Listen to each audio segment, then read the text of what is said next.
Hello students, आइए exercise 10.2 का question number 1 हम शुरू करते हैं, जो कह रहा है find the coordinate of the focus, axis of the parabola, the equation of the directrix and the length of latus rectangle. और हमें पैराबोला की इक्वेशन दिया y square is equal to 12x। आपको पता है कि पैराबोला 4 टाइप के होते हैं, तो हमें कैसे पता लगेगा कि ये हमारा कौन से वाला पैराबोला है? तो हमें ये वाली साइड बताती है। अगर इधर x लिखा है तो ये x एक्सिस पे पैराबोला होगा, और उसके आगे पॉजिटिव है, पॉजिटिव वैल्यू है, तो ये पॉजिटिव साइड पे एक्स एक्सिस के बेंड हुआ होगा। तो एक्स एक्सिस जो होती है उसकी पॉजिटिव साइड पे ओपन होगा, तो मतलब ये हमारा कुछ इस तरह से पैराबोला बनेगा।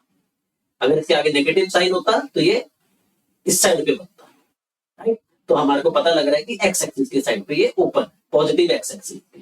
तो आइए हम लिख लेते हैं, since value of x is positive, so parabola is open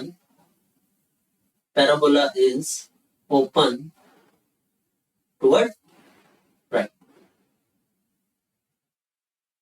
तो इसकी इक्वेशन हमें पता है, नॉर्मल जो जनरल इक्वेशन होती है वो होती है y square is equal to 4ax। जब हम इसको इससे कंपेयर करेंगे तो हमें पता लगेगा कि 4ax की वैल्यू है 12x।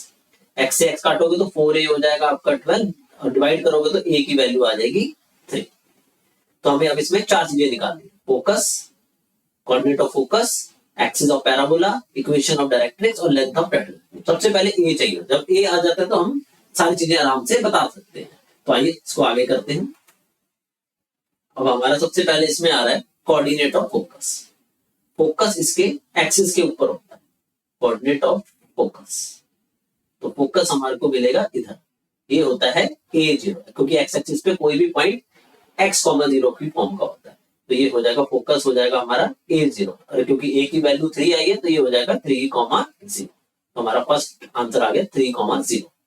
सेकंड उसने पूछा हमसे एक्सिस ऑफ, तो axis of parabola is y axis, तो एक्सिस ऑफ पैराबोला तो x एक्सिस हो जाएगी, क्योंकि x एक्सिस के ऊपर ओपन, तो axis of parabola is x axis.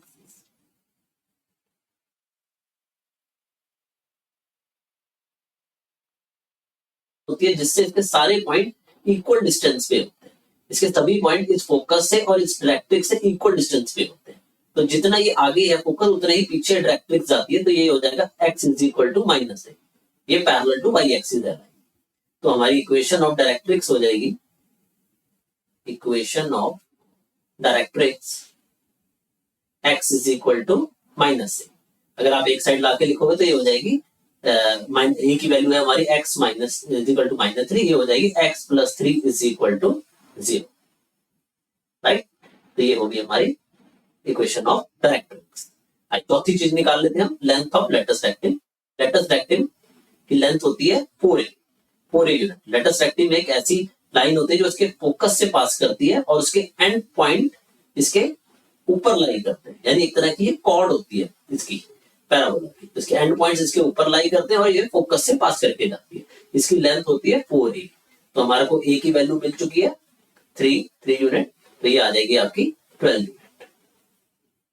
ये हमारे चारों पार्ट आ गए, इसके फोकस के कोऑर्डिनेट भी आ गए, axis of parabola, equation of directrix और लेंथ ऑफ लेटस रेक्टेंगल। तो होप सो आपको समझ आ गया होगा। तो please share, subscribe and like my channel. Thank you.